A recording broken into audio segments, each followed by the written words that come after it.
Louis clothes, call it when it's But if you guys are wondering, the Georgetown jacket is just restocked. Oh, nobody cares. Yeah, let's start the show. Yeah, let's start over. I'm just saying, it came across my IG feed. Please. Yeah, nobody's looking for it. Detroit is definitely in the building via your headphone, stereo, and speakers. Of course, I am your host, the African Caesar. I guess I should. It's episode 209. Yes. No, 208. Is it? 2.0. It's 209. 208 2.0. It's 209, huh? 209. Can't just tell them what happened. All right, so basically, look, it was so raw and raunchy. Ooh, that's a word we never use. We just talked all that mad shit. Yeah, it was we had to edit all out. Extra spicy. Hold up, I feel like we did talk a lot of shit. I wasn't even here. We did. Let me do the introductions first. This is a Sneaker Box podcast / radio show, live at the Podcast Detroit studios, part of the Sneaker Bar Detroit and DTLR families. Wow. What? That's the microphone's picking up all that. That's good stuff. I'll just mute it. Just take the top off. That's good stuff. What are you talking about? The top has no flavor to it. Does it taste different without the top? You taste the plastic? This is like going into a very weird direction. Like you took it there. So yeah, he has his large. He has like the largest cup you could possibly get for a Slurpee. No, and he's not. That's like a 7-Eleven small. It's not. Okay, so it's like movie theater small, but yeah. So he's up here mixing it instead of just taking the top off like most normal people do. He's trying to like stir it up with the top on and making all these noises. You done? Huh? You finished? I didn't hear anything. I'm done. Oh, you didn't? I didn't hear nothing. Oh, okay. Or maybe it's just me. I started up the top, and then look, Guru showed up. Oh, that was it was like he's like a. So is this like like Get Out when she hit the teacup? This has the opposite effect.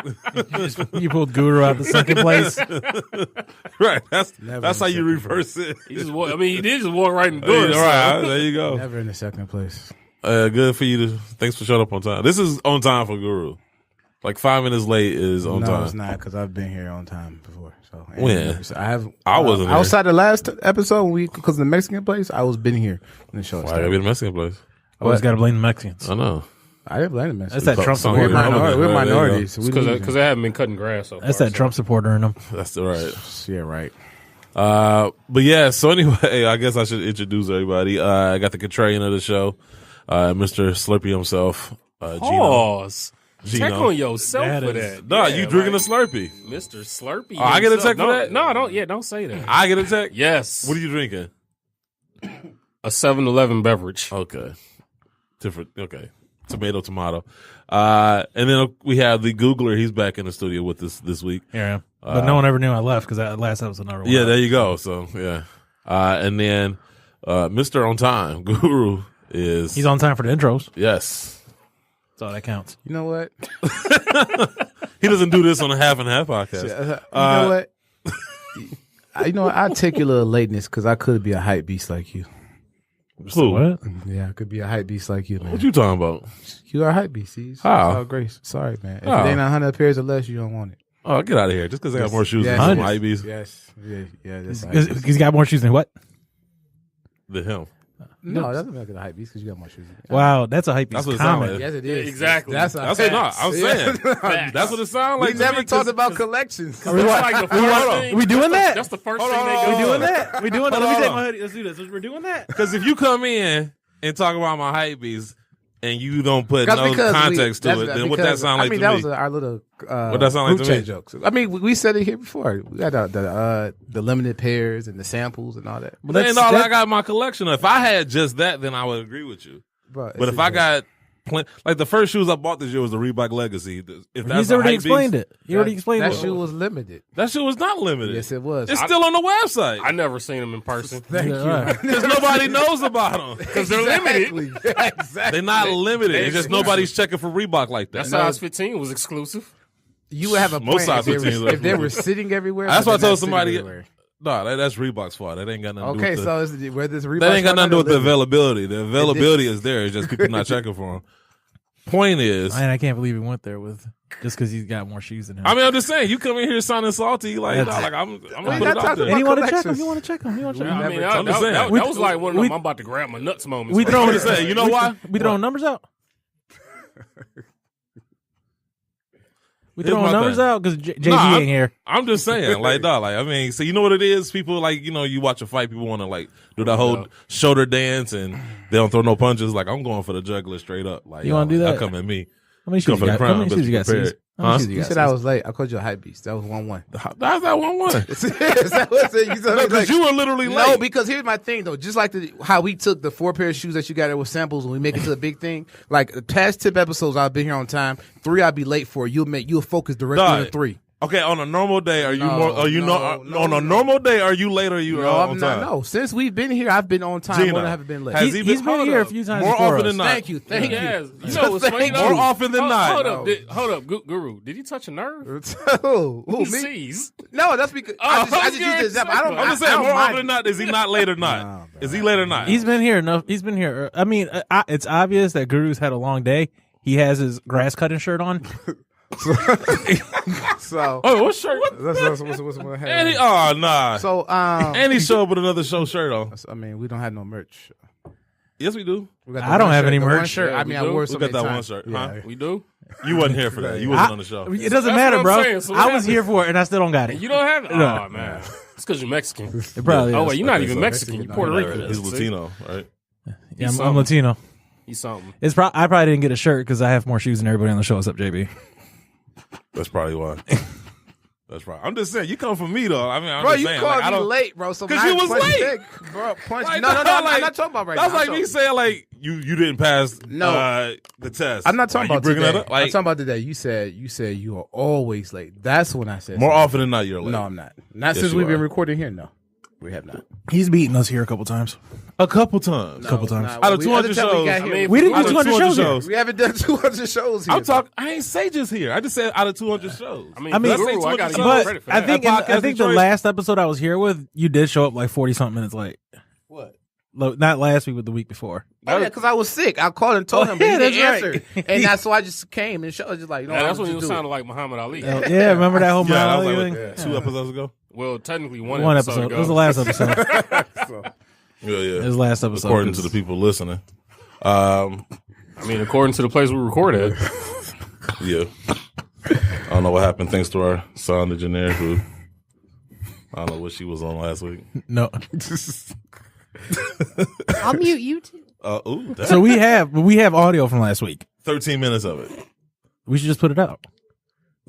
We should. We done worse. We should just do that thing where you guys interviewed Josh halfway through the show. Just add the interview. Just add the 13 minutes randomly into the show. Save the interview for like a day like last week and then... No, just take the 13 minutes from last week and be like, coming to us from last week, or the hell you guys did last time, and then like... What was that? She got it. Whatever. Like, you remember, do what this, you just did. whatever this was. You remember when everyone got quiet? And I then, wish people could see what you was doing. And then we came back. You look real confused. I can remember we have video. Oh, yeah, and then we came back and she pointed to him and she was like, "Oh, bro." I was like, "Yo, what the hell just happened?" That's what you guys should do. Just drop the 13 minutes randomly in this episode. All right, bet. Just do it. Just hit the music. All right, cool. Well, just replay the interview in its entirety all over again. Or, you know, we can just chop out little bits from all past episodes and just make like a patchwork episode. I do got a best of in the tank, so I probably should have just dropped that had I known that. Listen. He didn't let me know till like Sunday. Was it Saturday or Sunday?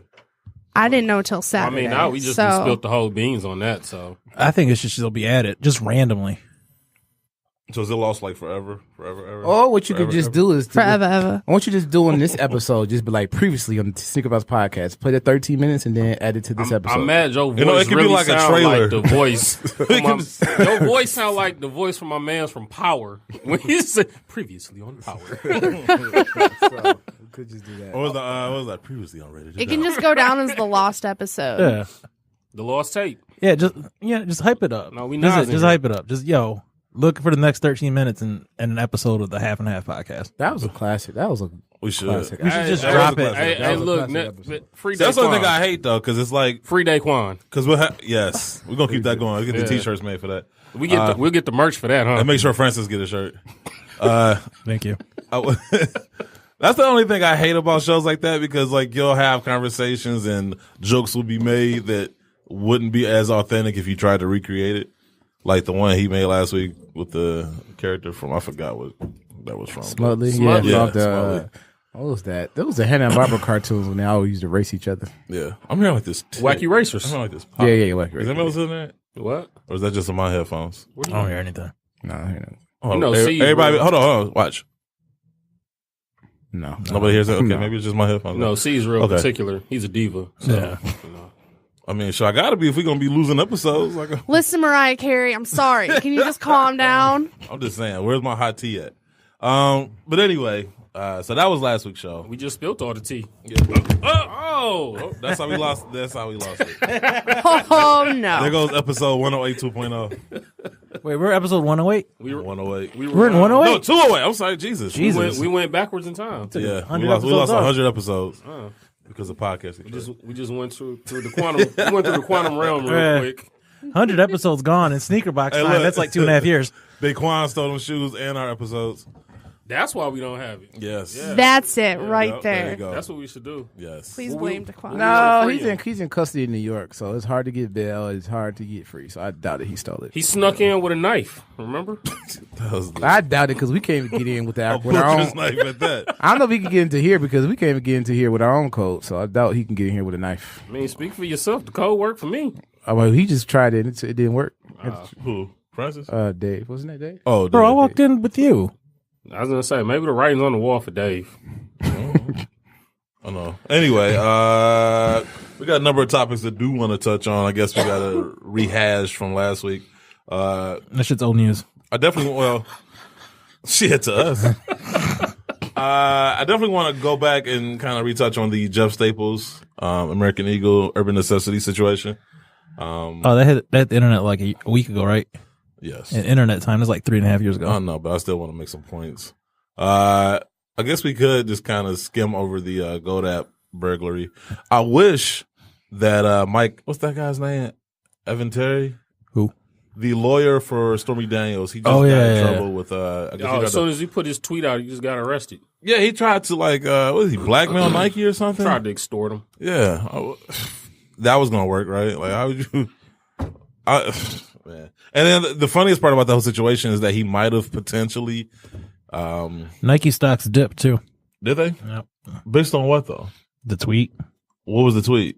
I'm pulling it up right now. Keep talking. Okay, so I just know the tweet was somebody who's going to reveal something Yeah. negative. Well, part of that whole thing has something to do with R. Kelly, and I guess it made him. It portrayed R. Kelly in a good light. How, I don't know. I haven't even had a chance to look at the story. Kelly has We was bangers. eating dinner, and like it came across the news, and I'm just like, wow. So like, R. Kelly is tied to this? I don't know. I have no clue. But supposedly, So the tweet, tomorrow at 11 a.m. Eastern time, we will be holding a press conference to disclose a major high school college basketball scandal perpetrated by Nike that we have uncovered. The criminal conduct research reaches the highest levels of Nike and involves some of the biggest names in college basketball. so is this like the Adidas? I thing? feel like all these people were too old to be caught up with R. Kelly, so I don't know. Yeah, maybe. High school. Yeah, there's no. Well, yeah, there you go. There it is. That's his parallel to this. but it's a dude though, right? Yeah, it's not women. It's not girls. It's not a basketball. girl, so yeah, it doesn't count. Maybe Michael Jackson? He's dead. Damn. No, let Mike rest in peace. That Go on. didn't stop Oprah. I know nothing stops Oprah. Yeah, Stedman. Not even he stops It's Oprah. amazing how Oprah and Gail just trying to bring down our black entertainers. Well, R. Kelly kind of had that comment. She could have been a little bit more. No, it's not. We're not talking about R. Kelly. Most say it's how she handled the Michael Jackson situation. Yeah, that I have a problem. That's with. what it, and she still does business with Harvey Weinstein while he's out on bail for numerous sex allegations and Exactly. everything. You know what I'm saying? So Yep. that's my thing is she fake. She be fake woke. That's my thing. I don't know how you worth all that money and that dude. I mean, you've been letting that dude hit for 20 years and he still ain't wife to it. And he won't let you wife him or husband him or whatever. So I mean. Husband. So I mean, like I said, she had a great story about how she's turning on her career. She's almost like a quieter Kanye, because your actions are showing that you're not riding with it. A quieter Kanye. Quieter Kanye, yes, she is. I can't really argue with you on that one. She worth a lot of money. Yeah. Still can't get them. I ain't no way. But Nobody got you pregnant. I mean, like you said, fake woke. Nobody got you pregnant. Wow. That's very Handmaid's Tale of I was gonna say, right? Like, Like she's only valuable if she has a baby. I mean, far as it is Guru Rosado. And my thing is right. maybe we're seeing what the other guys didn't see. You know what I'm saying? So I'm lost. Far as character wise, like how we seen how but she is Stedman's now. still there though. Stedman's there for the opportunity and the money. Just like, come on, Well, let's be 100. That's what I was going to say. Like, if something happens to her, isn't that who everything would go to? Him and Gail. Like, I mean, because she doesn't have, like you said, she doesn't have any children, so her legacy doesn't even get passed down to anybody. Stedman has a kid. Does she need kids to have her legacy? I mean, who's going to forget her? Carry on your legacy. Yes. I mean, but who's going to run her? So her empire? Yeah, exactly. She's going to entrust somebody that's not her own blood to run her business. Be interesting to watch. We'll find out one day, right? How old is she? Oprah? Yeah. It's gotta That'd be be like in in her her 50s, 60s. 65. 60s. Okay, for like the last 63 years, I do not disrespect Oprah. Just these last two, I don't rock with. So the What's she doing? the last 2 years is the stuff with Harvey Weinstein, how she been playing like everybody in the media and stuff like that. Yeah. Okay. I'm out there. You can't ride around with Michael, all the Michael interviews. You ride around Never Never Land, then you host the thing. Like, come on, baby girl. Right, that's the thing. Like, she didn't need to do that. Like, why she involved herself in that, I don't know. But anyway, there's like I said, what's that guy's name again? Mike. Avenatti. Avenatti. Okay. I'm guessing it has something to do with like Nike paying a high school player. As if we don't know. Because we gonna act like we don't know that happens now. Like, all of that is happening now. Adidas, Exactly. everything now is just more snitches involved. You I'm know not what even saying? mad The old boy about that. with the Adidas thing. This is what happens, man. Sometimes there's advantages growing up in a black community. If maybe he should even listen to Jeezy. Whatever you do not speak on the phone. You start talking crazy, I can't hear you. You hang up. I mean, that's why they got caught, because they started talking on the phone. Jeezy made it simple. Don't get So caught. he has an amateur athletic union coach, has evidence that one or more Nike employees made payments to families of top high school basketball players. So what? You know what? He's seeking 15 to 25 million for himself and 1.5 million for the coach. This wouldn't happen if you would just pay the players. Like, it just, CBS just would have had the Zion cam. Like, think about it. The cameraman following Zion made more money than Zion did. I was going to say, during this whole- CBS should break Zion a piece of that check off from the ratings. I had that my they got. friends still think like, well, Zion still getting, he's not fully getting over, or even when he goes to the NBA, he's not being fairly compensated. It's like, bro, it's a difference between not getting paid at all and not getting paid enough. Yes. So, and my thing is, when he puts on those Nikes, Coach K gets a check, the Duke Athletic Department gets a check. Yeah. Like in the school, Everybody getting paid off for Zion, but Zion. and the bracket. So like, come on, man, let's just be real with it. I mean, again, this is why I said before, I'm happy that the NBA is definitely considering going back to the age requirement being 18 and I agree with you on that. And if rumors are true, what they're going to do with the G League, it'll make sense. Honestly, that I'm happy, because then, it'll suck for the NCAA. Well, no, it'll suck for that one player that get like that bad piece of advice saying that he's ready to enter the draft and he don't get drafted, then he got to struggle his way through the D League with the G League. It'll be like a 2K my player thing all over again, and just in real life. I mean, but it happens though. I mean, if you're good enough, you'll get picked up. I mean, it does, but that kid should get an opportunity to just go to college and and what's play. the difference though? I mean, as long as you don't hire an agent, you can go back to college. Yeah, but that's the problem. But we're talking about if they go straight to the G League and not college, right? Yeah, but okay, so you go to the G League and then you struggle in the G League for like 2 years or something like that. Well, if you struggle in the G League, you're not ready for the NBA then. Which is why, but that's what I'm saying. How often does it happen when you get somebody that's like 19, 20 years old declaring their eligibility for the draft and then don't get drafted, and then have to go play overseas or something for like 5-6 years and then come back to I'm pretty sure it's cheaper to play in the G League. 1, 2, the team has a closer eye on you than opposed to sending somebody overseas. And then 3, even if you didn't get drafted, you could make up for yourself and ball in the G League. Like, okay, this guy can run an NBA style offense with these type of players. Plus the NBA with colleges, once the college talent lessens, they're going to go to the G League to develop, like the MLB do with the farm. You know what I'm saying? No, I agree with that. I just think like the same way MLB does. If you get drafted, though, you can play in the minors. You can either go back to the minors or you can still go back to college. And that's what I hope they do. That's a perfect example. I hope they do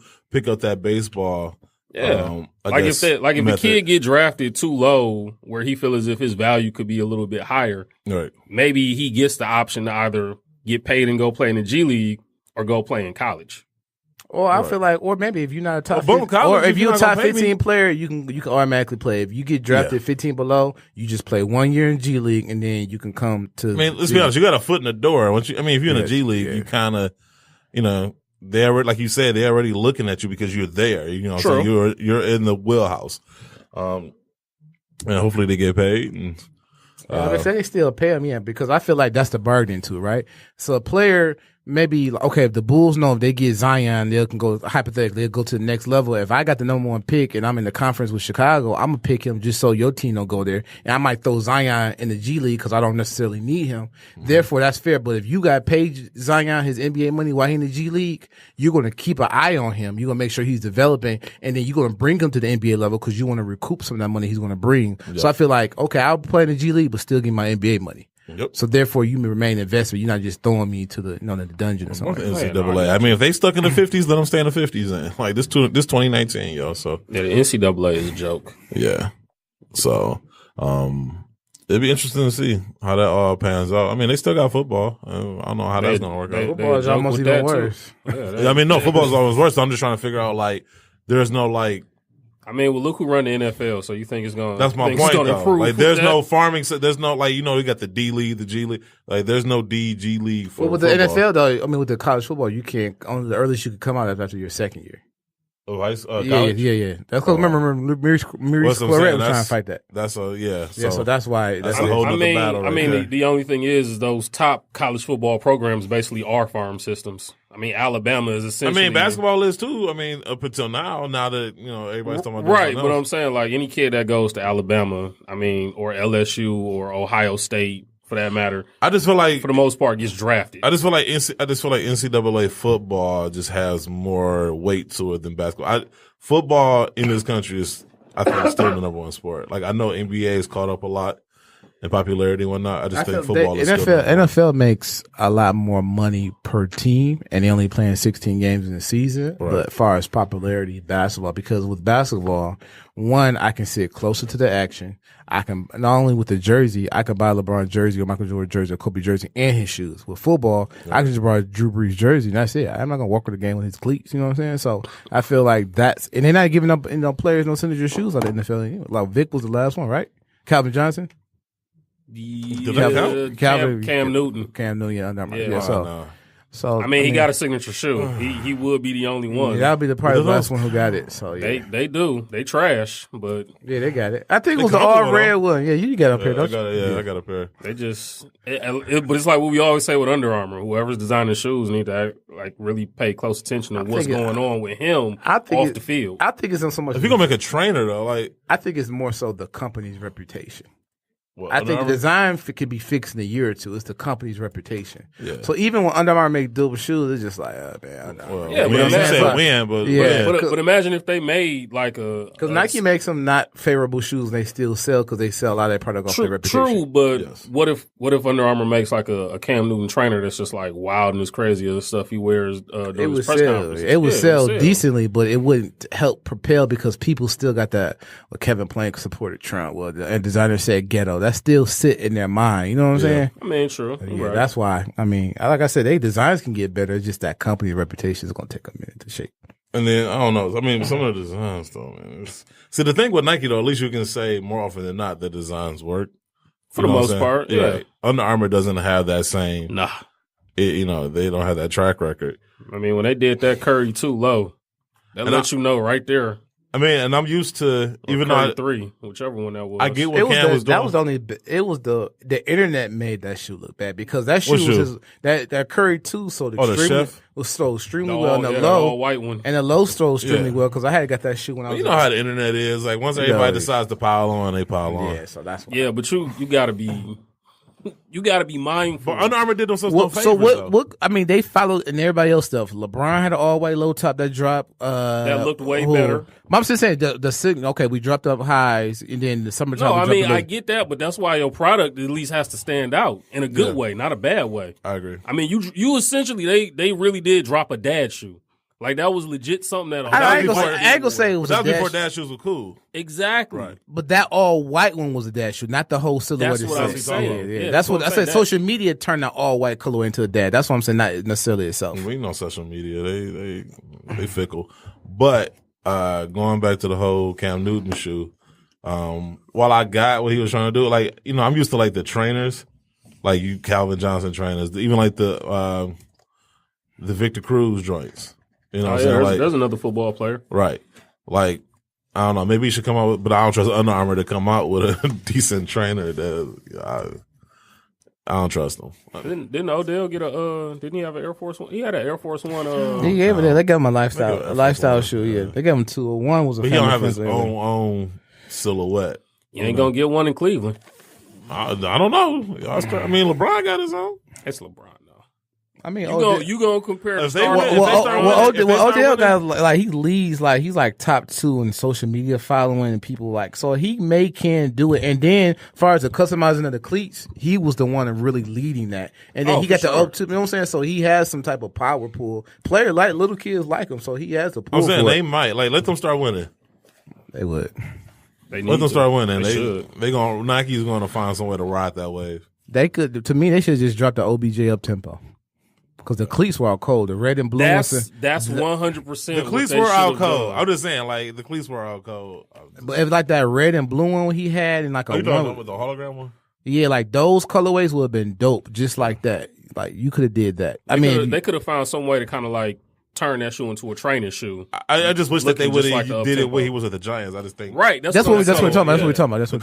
Had you dropped something Cleveland like that, ain't got no dope color. Had you dropped something like that for somebody that's playing in that market, that shoe would have did crazy. You had Nike Soho. It's not going to do the same as it would for him. Is there a Cleveland Soho Nike? There is no Nike Town in Cleveland.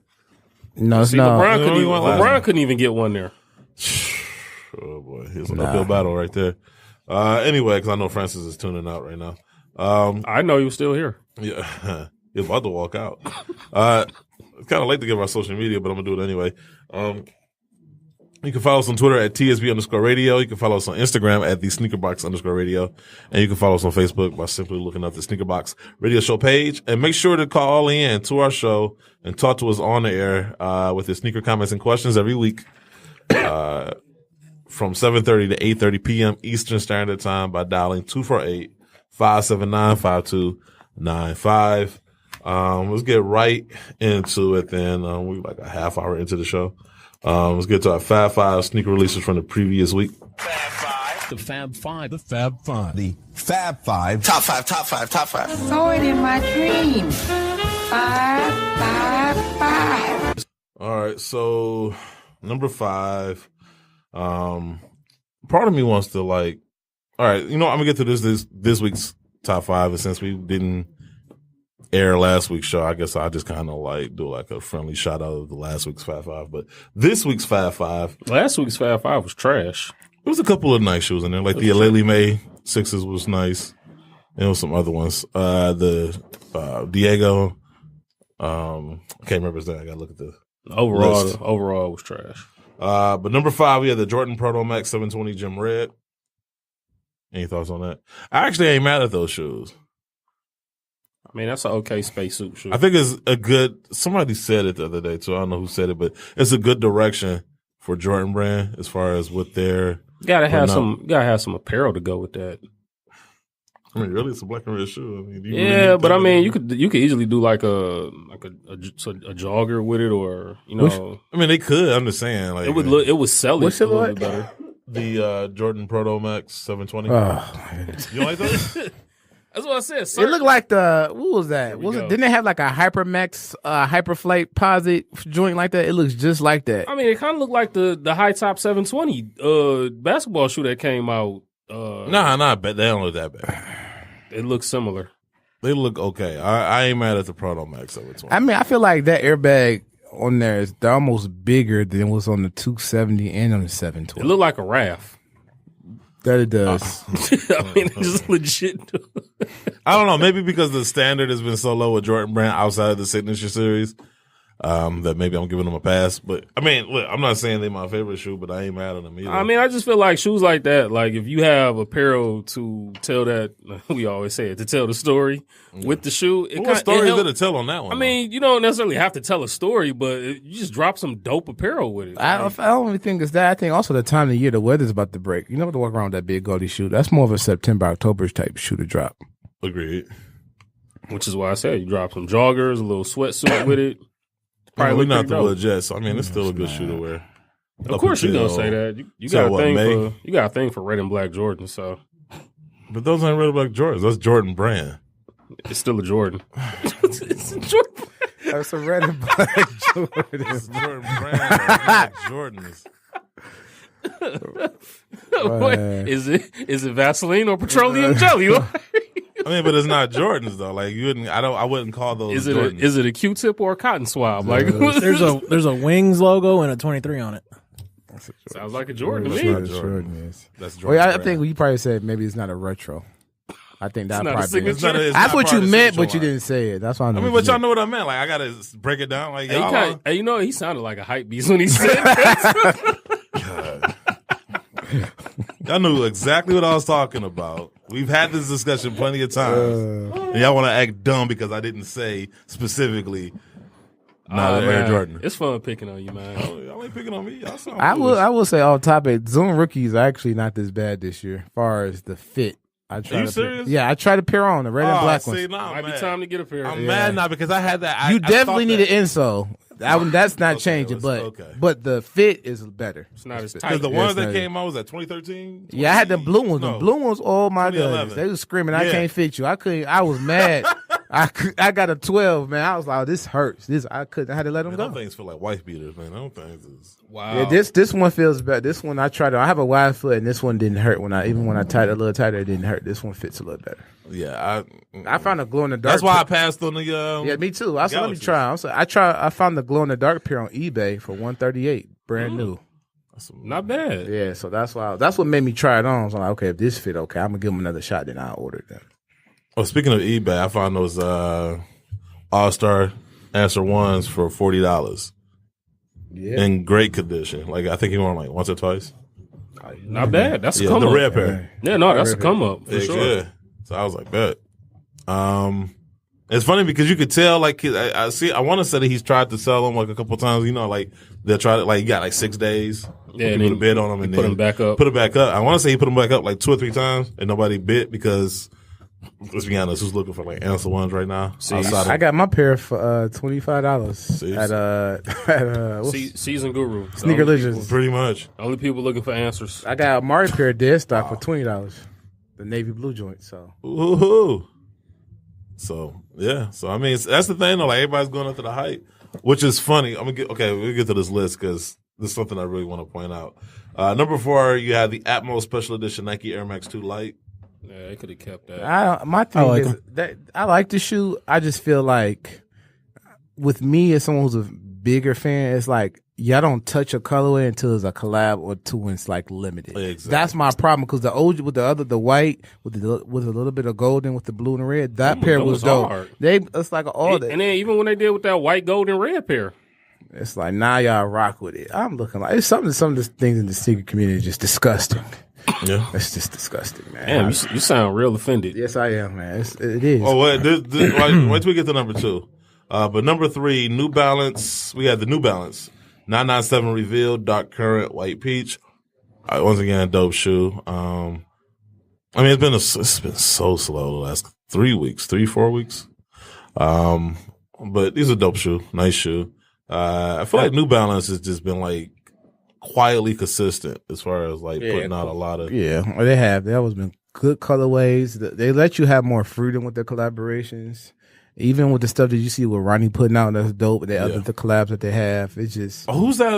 What's that? No Days Off? Is that Bodega? I'm not sure. What that is? It No Days 999? Maybe 998. I didn't know I was going to do math today. That's the only thing about New Balance, man. It's like they got all these numbers 995, 15. I can't keep up with them. Yeah, I'm sorry. I have like the 997s and 999. Yeah, it's I can't even Bodega. tell you. It's Bodega. Yeah. Yeah, Shout out to Bodega. I swear to God, they put out like 997S. best collabs. Yeah, those are nice. Then I come with my size, but whatever. Have you tried it on a 14? No, I am like a 15. Like some of the New Balances run big, but That's what I'm saying. the only ones are actually I was telling him now that the only ones black people really rock with was the 574s. That's it. It was like a multitude of colors. Yeah, they ran the joints into the ground, and once they hopped off that wave, they hopped straight to them Samoas, and they wore them Samoas from like 2011 look, to the same people that wore them 574s like that was the same people that was rocking all the colors of Reebok Classics. Like all they did was hop from one shoe to the next. Oh man. Okay, so number 2. This is where it gets funny. So number 2, and I actually thought these, minus the brand that collaborated, I thought these were actually a dope pair of shoes. And that's the Supreme Special Edition Nike Air Tailwind 4-pack. I actually liked both of those pairs. Here's what's funny. I've seen so many people on social media say that they returned it because it wasn't as limited as they thought. Because they saw that people was like still like a lot of people were able to get them and they were still available online and on the sneakers app. And so people actually returned the shoes. I mean, they're selling for more than I'm willing to pay. I mean, How much they selling for? My size is like $260. I mean, that's not too bad for a Supreme. How much the shoe retail? 190. 190. That's not bad for a Supreme. That's I'm not 50 paying. No, I'm not saying you should pay for it. I'm just saying for a Supreme shoe. I mean, you get people fighting over buzz passes. So I'm like, surprised that. I feel like that shoe came out, I think, originally in the late 90s. And I had liked it. And I was looking forward to bringing back the OG colorways. Mm-hmm. So my thing is, there was one of them said that it wasn't limited, a.k.a. I can't flip this shoe like I want to. I can't sell it for a rag. No, yeah. So but I here's can't. the thing, though. Like, people actually saying that they didn't want them anymore, not because they couldn't flip them. It was because everybody had a pair. I expect that to be something. Here's my thing. How does everybody have a pair when half the orders wasn't even shipped out yet? You see my finger? Like, that's why I'm just like, come on, man. Like that's y'all gonna kill me with that shit. Well, actually, you can't even blame us. MJ called you that like 2 years ago. MJ was wrong.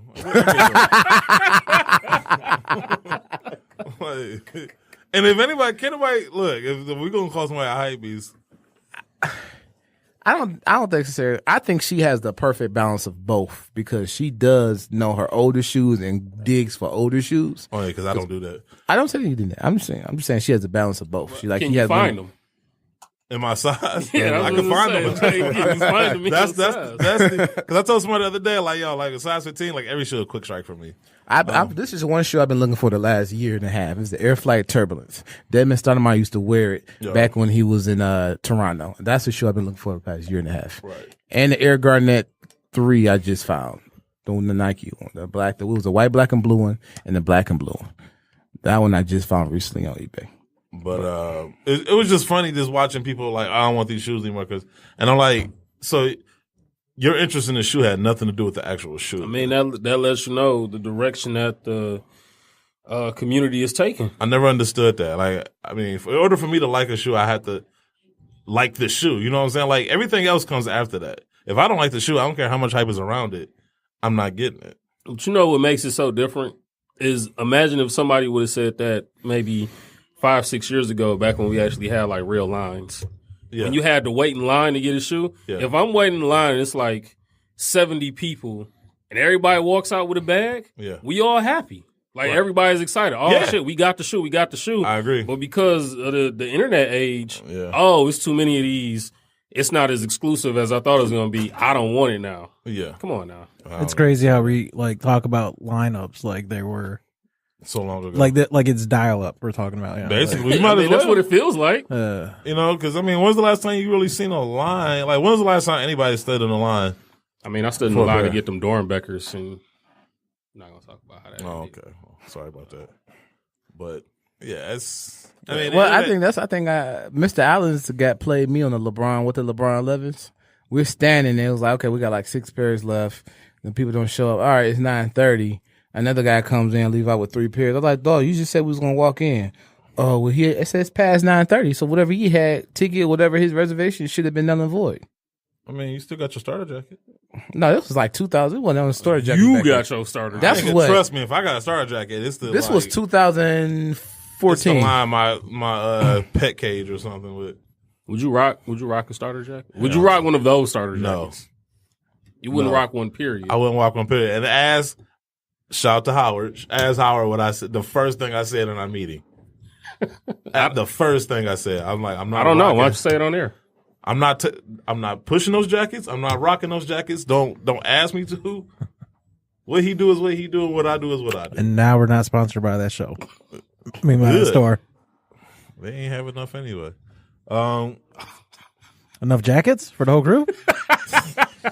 Yes. I'm pretty sure they have more than enough in that warehouse. Oh yeah, they do.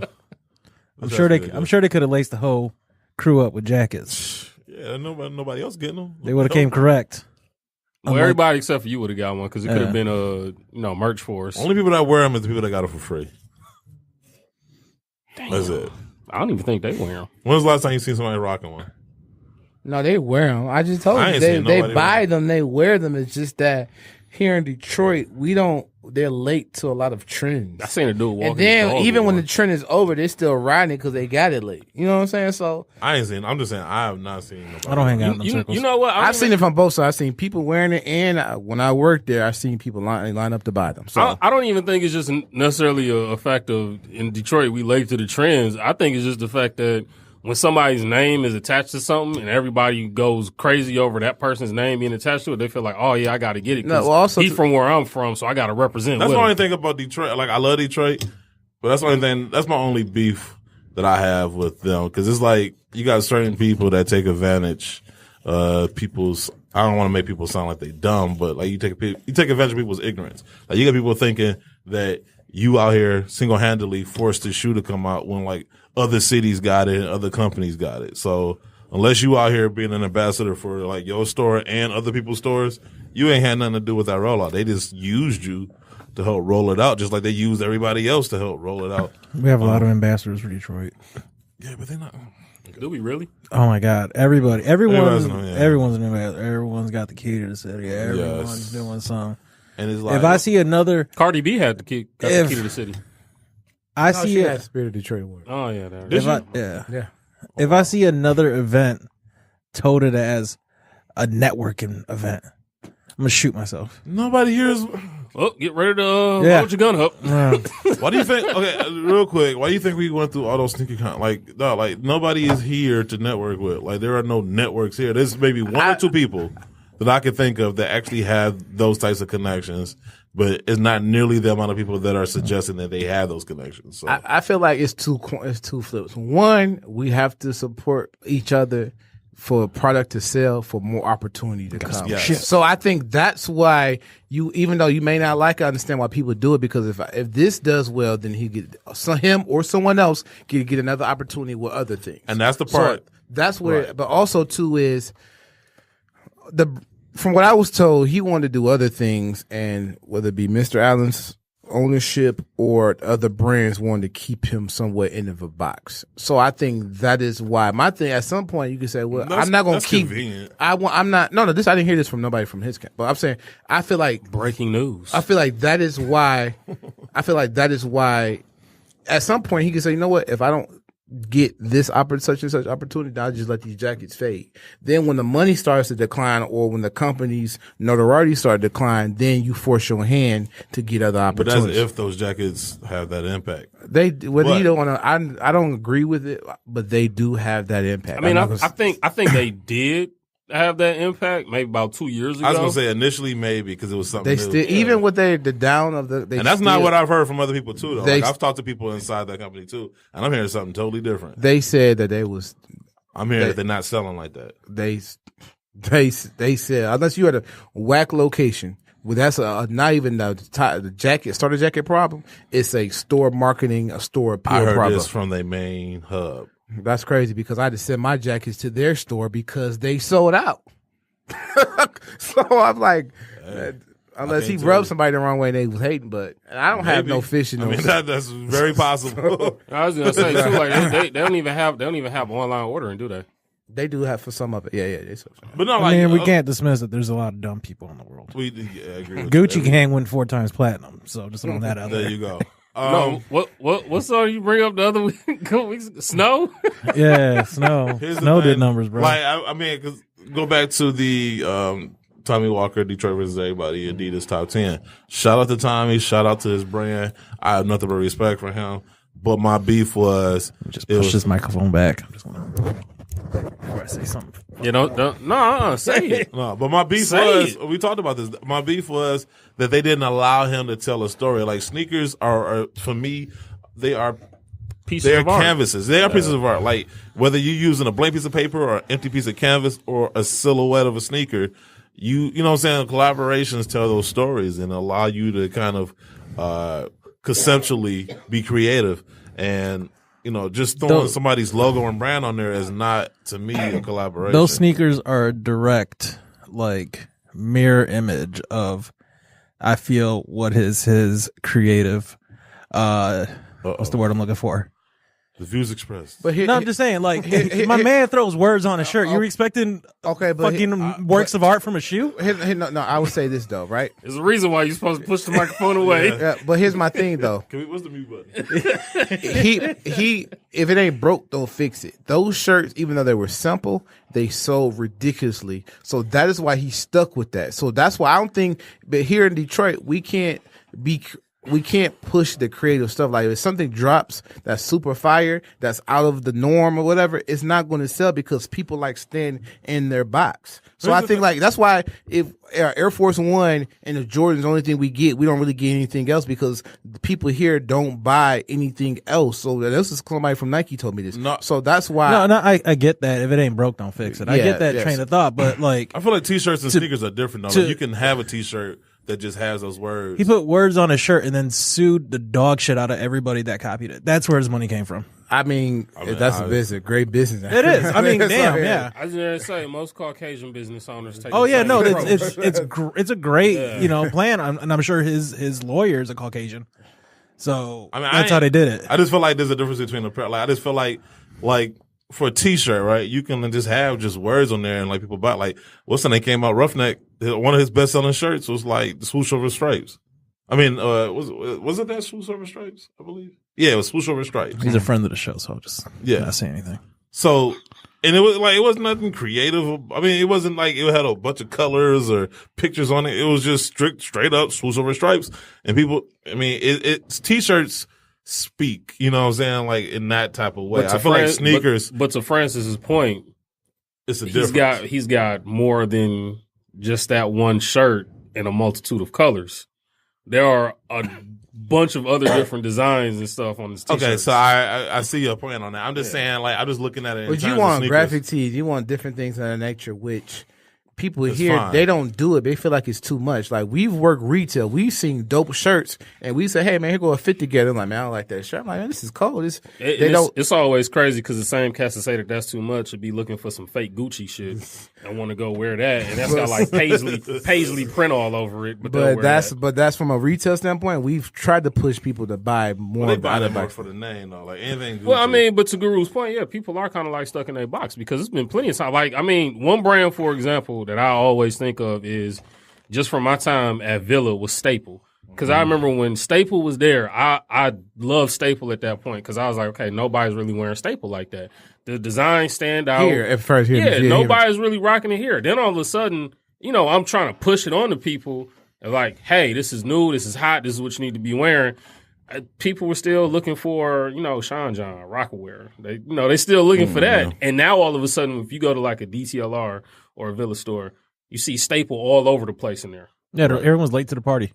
That's what that point we made about Detroit. That's I agree with you. I mean, I'm just talking in terms of collaborations.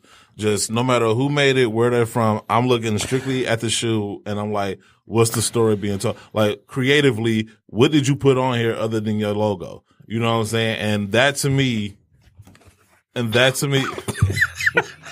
hate Francis. I hate Francis with the passion.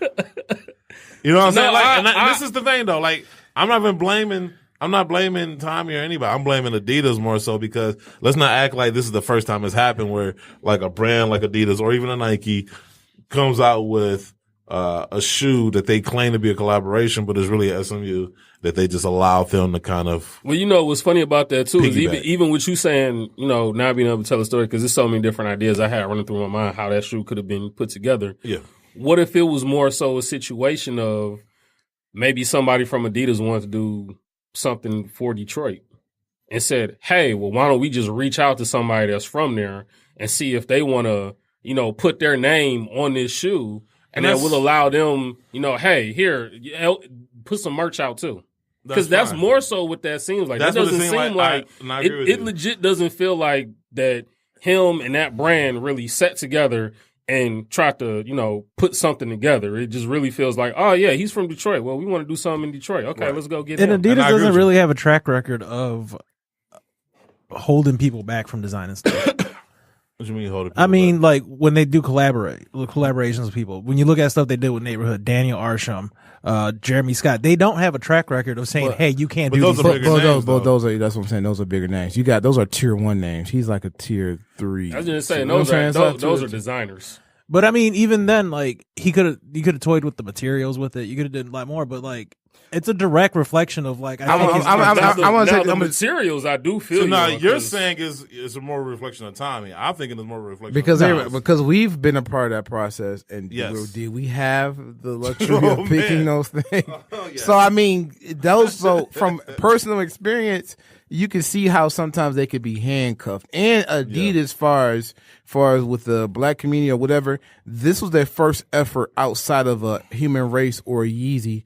Or, you know what I'm saying? Or whatever Ronnie wanted to really push a shoe to do collaborative effort with it. Yeah. You know what I'm saying? So a lot of, do you think sometimes the SMU is good because some people can't just design or draw shoes? Or some guys be like, hey. But I feel like SMU should be reserved for one, like, I think it should bring you in, allow you to like conceptually bring up or showcase what you want to do. Now, if it's trash, then it's like, all right, that's cool, but we got the SMU here. You might want to throw your logo on that. So we're blaming Adidas for a lazy design.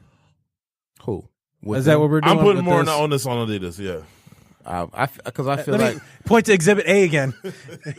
I mean, that's what I mean. But here's my thing. The Guru's point would be, okay, if that particular brand is going to handcuff me and say, no, we don't want you to do this. We want you to play it safe and do that. Yeah. Then me being me, with my pride, I'm gonna say, all right, well, I don't need you then. But sometimes you want that money. But it's also about business leverage. So if you just do to get this Adidas collab out the way, so when you go knock on the door at Nike or somewhere else, so when you go knock on the door and show them that that's what you got, what other opportunities are you really going to open up? I mean, you can put some words on any shoe. I mean, it's all about leverage. You would have more of a conversation with Nike coming from a previous collab than having no collabs. I mean, I understand that, but then sometimes as a designer, I feel like you should stand by what it is that you want to do. No, I don't see. Sometimes you got. It's all about. You put a license plate on that shirt. It's all about leverage. It's all about getting things out the way. Because I'm pretty sure when you work, like I'm saying, Michael Jordan on his first shoe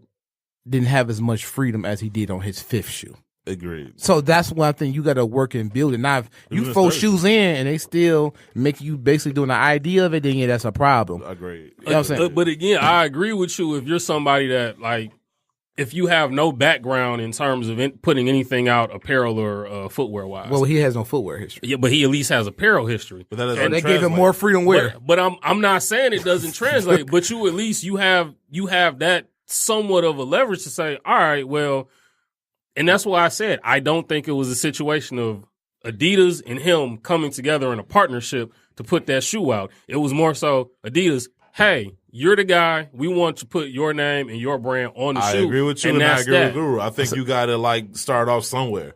Now, like he said, like now if this is his 3rd, 4th shoe, and they're still like, all right, here's this ID or this SMU, then it's like, all right, you know what? Like I did what I had to do for the first couple.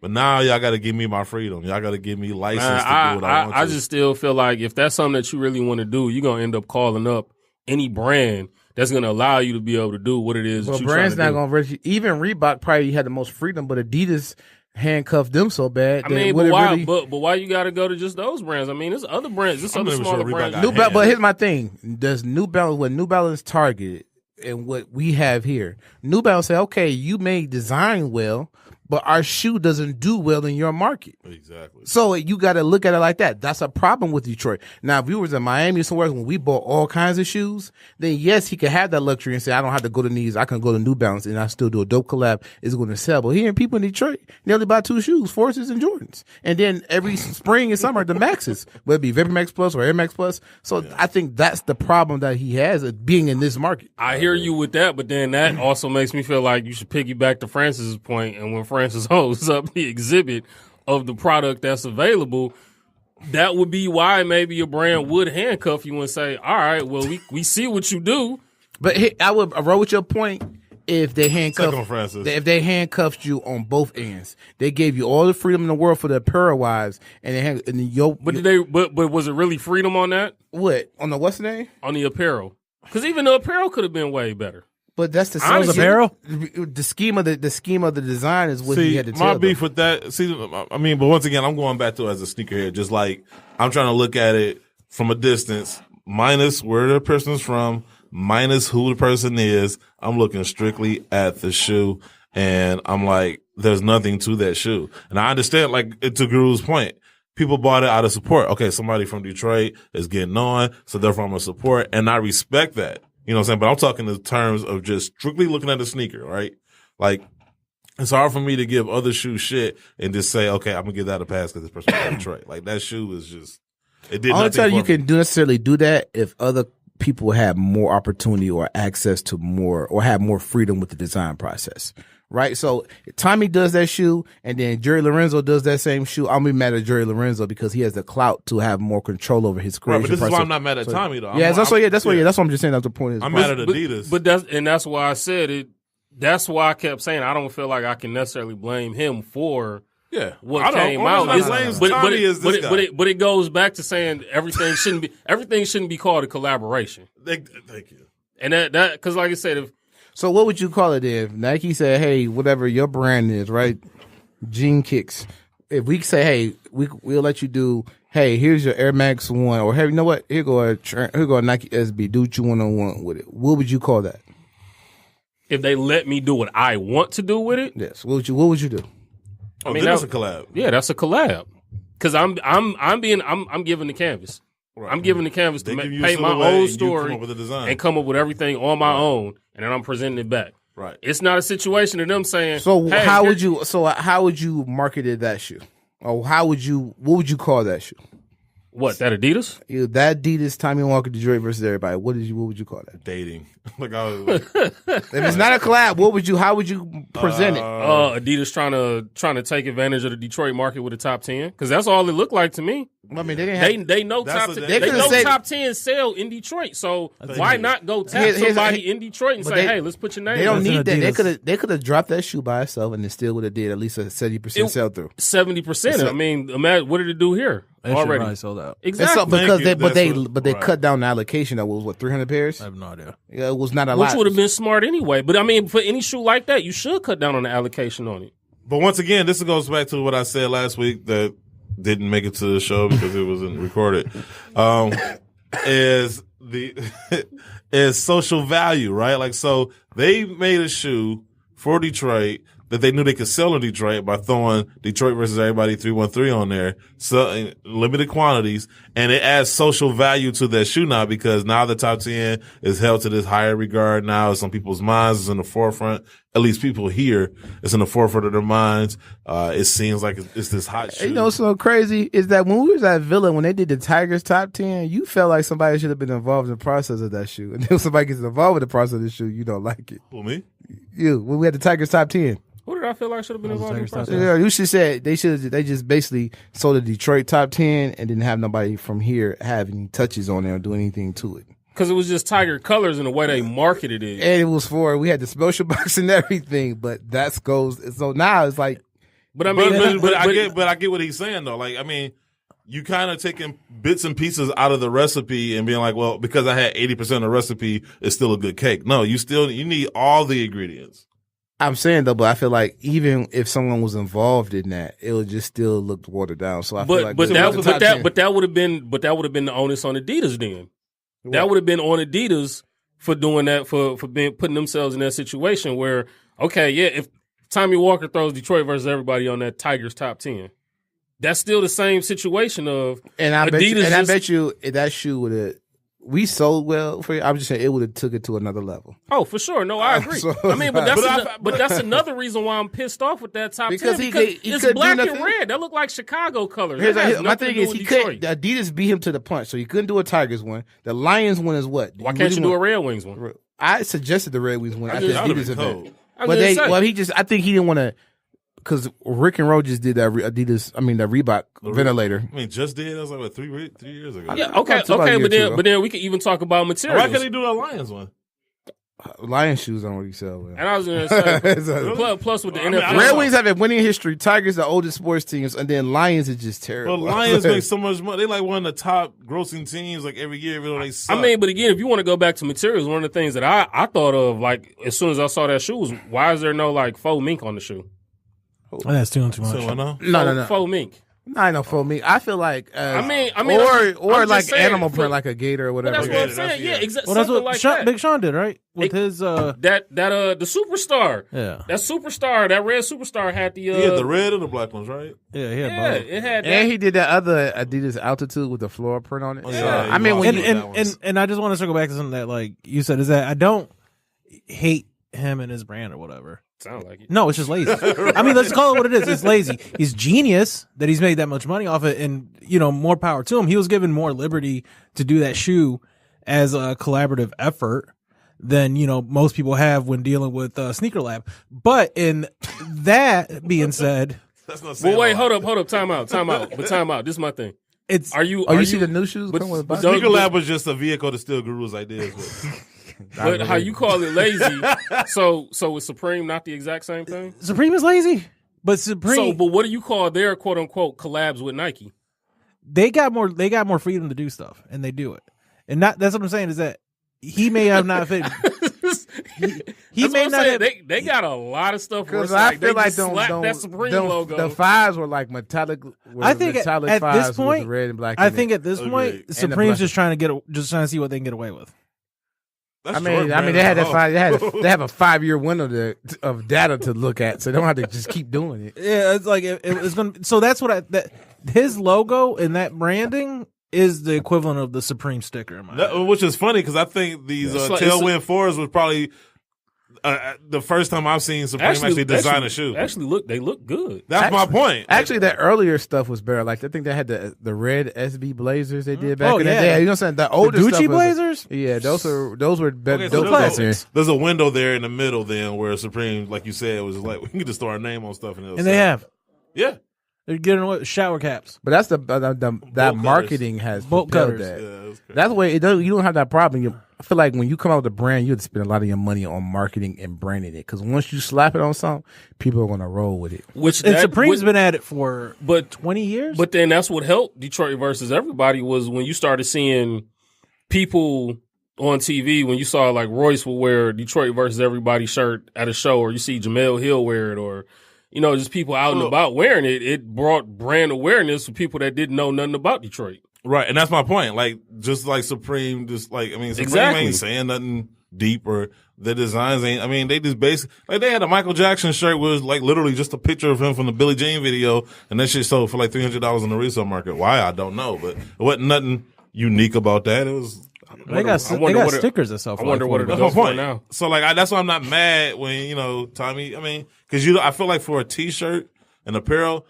Yeah, it's cool to have some of that stuff, but I feel like you can't even really blame designers because they're only going to make what sells. So at some point you have to put it on the consumer. Like, why are you having a taste for this when it doesn't really have much? Agreed. I think that's where a lot of people. Just going back to the shoe though, like I said, I try to look at a shoe objectively. It's like, okay, I try to remove, especially with that one, because it's like, okay, he's from Detroit. Like, you want to be supportive. You want to be like, okay, these are just dope. But at the same time, I was like, I can't just say they dope just because he's from Detroit and I'm from Detroit. Like, you can't be part of the problem and the solution. And then even with doing the top 10, why not touch another Adidas silhouette? Like, but once again, I think this is Adidas. I think they told him this is the shoe. Like, what's the joint with the strap? Put your logo here. Yeah. Bam. Why couldn't we get a form? Because young people are not going to wear no forms. Young people will touch the top 10, but they darn near touching no forms. I feel like now No. You probably would get some of them to probably at least put the form on. Not the low top, maybe the mid. It would take maybe Travis Scott or something. I mean, it would take a dope ass design. You gotta do something too. Because at some point the design will be dope, but you still have to have some type of emotional attachment to it. The dope boys are going to wear, and then now it's so much separate. Almost like ageism in sneakers. Even if a shoe's dope and a lot of old people wear it, they're not going to rock it. True. So I think that's the problem. You want to know what type of people I saw in line to get that shoe? What? I ain't see no young people in line to get that shoe. The old people. I'm just saying. Exactly. So they easily could just did a form. But the top 10 was just easier for them to do. The forums is like top 10 is easy to sell here. It's a selective that's the 11s for the Adidas Detroit shoe. Like the retro 7 is like the forum low. Like that's a hit or miss. Even though people who really need sneakers like it, but a lot of people really don't pay attention to Jordans from 11 on down. For 2011 and 13. Kobe's in LA. You know what I'm saying? Like that, they're gonna sell. You know what I'm saying? Like it's not. You know what I'm saying? Like certain shoes sell well in certain places. I mean, I think if you allow somebody to have the creative freedom to really get busy on the forum, I would love to. My thing is, how can you, as if what we have witnessed, right, at going to visit companies or talking to people, how can you identify designing talent if you don't have it yourself? Or if you don't even have the touching with or the know-how to touch people in the culture to let you know who's, besides just looking at analytics. Oh, this person has this amount of following on between 7 to 8. This person has the most activity on most Instagram. Besides that, I think that's where you. I feel like I'm gonna get an angry email at some point. I was gonna say, that's why that brings me back to how I feel like that partnership came to be. It's not even about brands. It's with these companies and retailers too. Because I'm like, you hiring somebody. Like I said before, they hire somebody to do a sneaker class who does not into sneakers, and she had to tap into me. And kudos to her. She's no longer with the company, but she always gave my props whenever she spoke and said, "Hey, this guy helped me with this process." But it's like my thing is, but that's how companies roll, though. I want to. Oh, my bad. Go ahead. No, I mean, that's pretty much how it is. So not even about Nikes or Adidas, or even not retailers, like Foot Locker, it could be a DTLR or wherever. You still have to have people to be in tune with the sneaker culture to know, say, hey, this is what it needs to be. And to be honest with you, the sneaker culture nowadays is so fake and fickle and funny. You can't even tap into something real. You know what I'm saying? Because it's so much hype driven. Even when you can't please one without the other. There's no middle ground. There used to be a middle ground where everybody met at. There's no middle ground now. It's the hype beasts over here and all the OGs or the hating heads over here. So there's no middle ground with it. Kind of piggybacking on this whole theme of hateration. I wanted, since you are here this week, I really wanted to get your thoughts on the whole Jeff Staples. Number one was the Adidas I-5923 Bumblebee for the top 5. We did. We did. I just wanted to throw that out there. Yeah, my bad. That's what it was. We have been so horrible with the fact. True, but as far as the Jeff Staples thing, I couldn't have been bothered to read it. Oh wow. Okay. So I saw it and I saw the gist of it, and so I was So from the gist of it, like, what is your thoughts on it? Because I understand both sides of the argument. Someone want to give me the Cliff Notes? So basically, Jeff is calling them out because they're using brand logos and trademarks and intellectual properties to promote and enrich their own business, which nobody needed a fucking Jordan 1 in the window to get people to walk into an American Eagle. My thing is it wasn't so much of his shoes being on display, is that when you start making market materials, when you're hanging a huge poster with his shoe and then all that, that's what he had a problem with. You know, the resale game, this ain't his first collab that sold for lots or resell, so he used to it. It's just that when you start making marketing material, because when we work in retail, it was some things that we got and we had to pull immediately, not because we still sold the shoe, but we had to pull the marketing material because the licensing didn't get cleared or things of that nature. That's what he was upset. Right. That's like, and I brought up last week, if you go back and listen to the episode that never got posted, is he was just drinking with her 2 weeks ago. He was just drinking with her 2 weeks ago. Now you see how that's probably why. That's probably why we didn't get the episode. But no, so it's too much of the cracking. But no, shout out to our sound engineer. But I brought up, what was it, the rookie? Remember the ones Nike made for Kobe and Ivo? The Flight 96. Flight 96s. And Nike got threatened with a lawsuit because why? They came out with a shoe with the Philadelphia 76ers colorway with the number 3 on there. Oh, when they made those blue ones. Yeah. Yeah. And they had to pull them. They had to recall those shoes. And so that's why, because you cannot use other people's, not even like, it didn't say Iverson, but it was enough.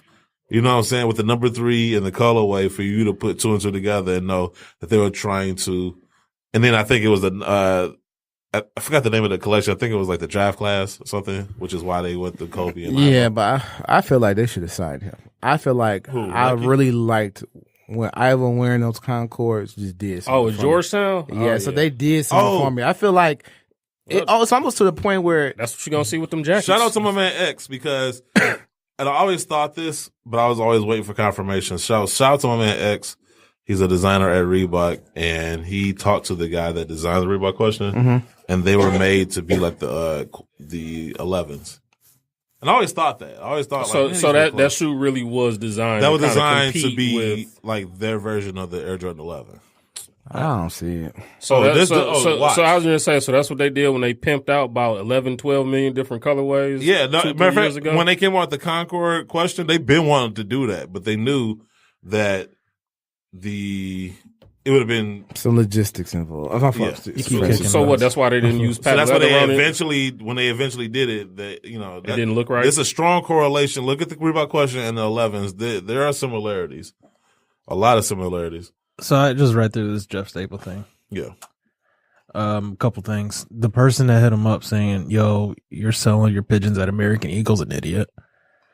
Because there's not. That person's stupid. I don't see the problem with it. It's a space inside of a store. It's the marketing. It's the posters. It's not. That's when he's not mad about them selling the shoe. Well, here's two things. He's mad about American Eagle jumping in and kind of bypassing because now they don't have to sell the like. It's like I can get a Nike. I can get the equal power and relevancy and foot traffic of a Nike account without having a Nike account by putting a consignment shop in the middle of it. And American Eagle, the people, let's be honest, most of the sneaker community is mostly minority people, right? For the last 5-6 years, it's grown to Caucasians, everything else, right? It was mostly blacks, Latinos, and Asians, right? So that's what kept it on his feet. So now you really never marketed your clothing nor your demographic to that. But now you see how much they're spending on sneakers, and you see the amount of foot traffic these consignments and sneaker shops are getting. Yep. Now you want to say, hey, let's put this in million. So this white guy who comes in and gets Jordan, maybe he'll grab a hoodie from us or not. That is why they didn't do that necessarily for JC, because they want to benefit from that foot traffic that he generates and that he gets and the name that he's built. That is why. I think the same people that are going in there to buy that stuff aren't going to stop at American Eagle. They're just going to keep it moving. They're going to pick up their Supreme. But that's not the point, though. We're talking about American Eagle and what they're trying to do.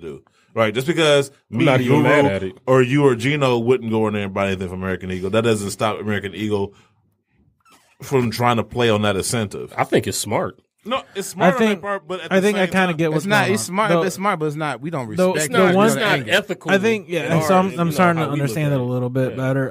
I know when the release happened and photos were all over social media. One thing I did find odd was they were putting shoes on mannequins. That's a problem. That was confusing to me. There you go. So wait a minute, hold up. So I'm wondering. So they putting. So they're not even DS now. Yeah, I know. Like somebody's gonna be in there mad. I want a discount. They're unlaced. Hey, look. As soon as you go to get that pair, this is what happened when you never been in a sneaker retail shop or work sneaker retail. It is a problem lifting that mannequin up and getting them shoes off, undressing and dressing. We would dread when somebody said, "Oh, that's the last shirt." Well, what size is it? It's a large. I'll take it, and you got to take the jacket off, lift the arms up, take the hood. You got to find another shirt. That's a process in itself. I got to look like I'm molesting the mannequin. Then don't let it be. Them panda pigeons go for what, $250, $300, right? Lord knows that the last size 11 on the mannequin. It's a consignment shoe. You got to offer a discount. One, is not dead stock. Two, you put it on display and it gets dusty. So therefore, you gotta what you gonna do with the customer? Light shining down on So it? now even if he discounts the shoe, that's coming into his consignment part because the sneaker consigner gonna say, hey, I didn't tell you to put my shoe on the mannequin. Right. So it's those things like that what they didn't think about in the process. But that's American Eagle doing, because if using the sneaker business and culture, you don't put no shoes that are consignment or high reselling on the mannequin. Which probably goes into why they weren't able, I mean, even if they tried to get some form of a Nike account to be able to sell shoes. They don't know what they're doing. It's not their arena. Well, and I don't want this to sound like any knock. Or they could just do what J. Crew does with New Balance. Every year gets a collab or two. They could have tried to do that with Nike. I don't want this to sound like a knock on JC, because JC's a good dude. We always mention American Eagle. Because the only reason I'm bringing it up is because I did reach out to JC, and we talked about it via text. And like I said, I understand both sides of it. Right? What do you have to say about it? Well, he was slightly offended that, like, I guess I don't want to say offended. Maybe offended is maybe too strong of a word, but he couldn't understand how I could say there was another side to it when I feel like there is, though. I'm like, okay, just because you were getting away with something for a while doesn't mean that it wasn't wrong to do in the beginning. I think what's happened is, and I said this in the last show, tune in to episode 208, is you should see the stare you just got. I know, right? I'm gonna just keep beating that dead horse. But no, I brought up the point of that because Nike and Adidas and all these brands have allowed resellers to get away with doing exactly this.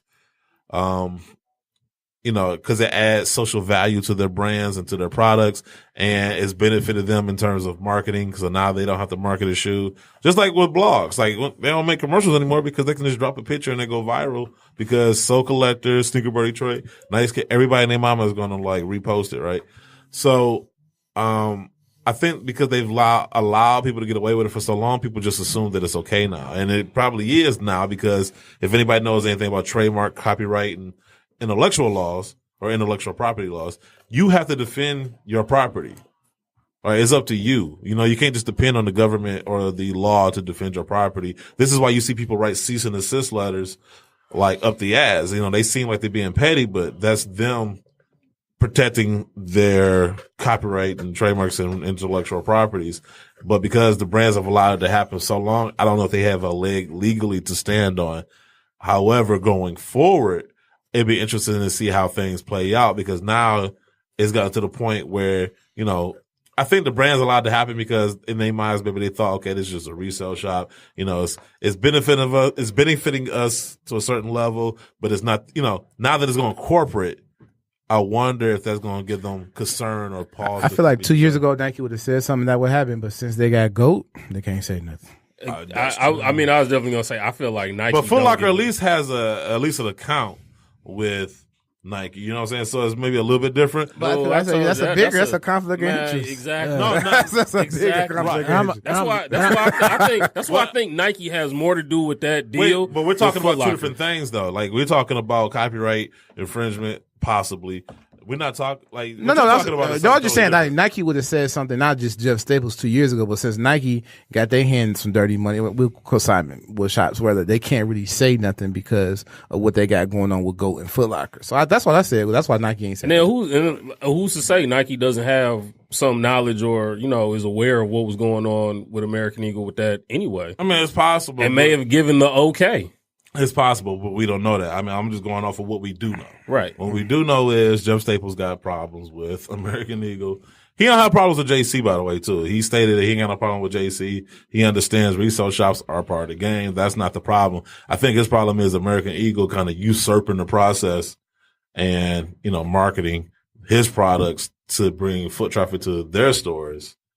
And there is something to that. And I know a lot of people probably being like, people got their hot takes and it's like, oh, Jeff Staples, he's just mad he didn't get the bag. Well, if you had property, if you had a trademark and you saw somebody using that to promote their business, you'd be mad too. Like I brought the example last week. Why would he be jealous when he has his own clothing company and people just talk nowadays. And with other brands though, Puma and New Balance, you know what I'm saying? So Jeff and the Staple brand are doing all right. So it's nothing to be. But I do think there is something to the whole resale thing, because I was give the example, like that's like me opening up my own fast food joint, buying up a whole bunch of Whoppers from Burger King, selling them in my place as still Whoppers, and running a business in that way. And I think there is something to that. I mean, I think the issue though is just like what you said with the resale game. Yeah. But it's a part of the business now. Resale game picked up when it became more hype beast. Yeah. That's my thing. If you can get rid of you can diminish reselling by flooding products and stop making everything limited. There's two things that JC tried. No, they didn't do it with collabs. They did it with general releases. You give me an extra 200 pair of Columbia 4s is not going to kill reselling. You know what I'm saying? You turning a staple pigeon only sneakers app access to a general release is what's going to drive things. Those are the things. So, I mean, there's two things that JC said that like I did kind of was like, I don't know about that, homie. Was one, he was like, well, American Eagle is such a big company with a bunch of lawyers. You know, why would they allow something like copyright infringement to happen? But that's why I brought up the example of Nike. Nike is the biggest sneaker company there is, and they still got sued. Skechers, pretty big company, and they get sued almost every year for copying somebody's stuff. Fila, I just posted a picture today. They might get a lawsuit from Jordan Brand. Those are fire, by the way. Yeah. God, those things are trash. So just because you're a big company doesn't mean that you're immune from making these decisions or, lack thereof. And then two, I think, because I gave him the example of music, because he was like, well, I bought the shoes, so therefore I can do what I want to. And I'm like, theoretically, yes, to a certain point. But like, that's like me saying I'm going to buy an album, but then I got a TV show, I'm going to play this music. Like, that's not how it works. You still have to get the licensing. And if you sample that music, you still have to pay a royalty. Like, there's levels to it. And it's not all black and white. The law is tricky. This is why lawyers make so much money, because, they are able to decipher the law in ways that us normal folk can't.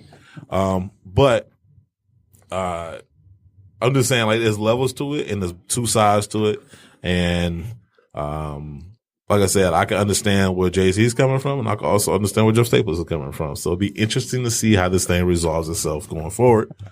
I'm having a real hard time seeing where Jeff's coming from now. You are? Yeah, maybe it's because I can't get my head around, like,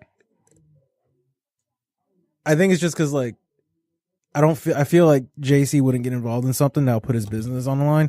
Right. That's we talking about American Eagle. But it's just like he's involved with them now. So you know what I'm saying? But then I feel like this is something that nobody really could foresee, because honestly, that was something I never thought of until Jeff brought it up. So Now is his pairing of his shoes with their brands? I think that's what them marketing. That was that, and then marketing material. Yeah, so if they took your Air Force One, right? Say if you did that, right? And then your Puerto Rican joint, right? And then you saw it with them hanging in American Eagle, or like, hey, with these dope Air Force Ones with the flag and maybe a hoodie, and it's hanging from the wall. Now in the window, we're not tripping. If it's on display in the window, whatever, we're not tripping. When you start making material for it and stick, billboard, you know what I'm saying? Yeah. That's where you're showing the billboard on the side. That's what he had a problem with, is because of that. And his logo, which he owns, is on that shoe, which is on a billboard. So that is what he's tripping about. He's not tripping about the display. Now, if they just had all American Eagle stuff here, and on this side they had Urban Necessity stuff, that's what I think they should have did, and they would have been fine.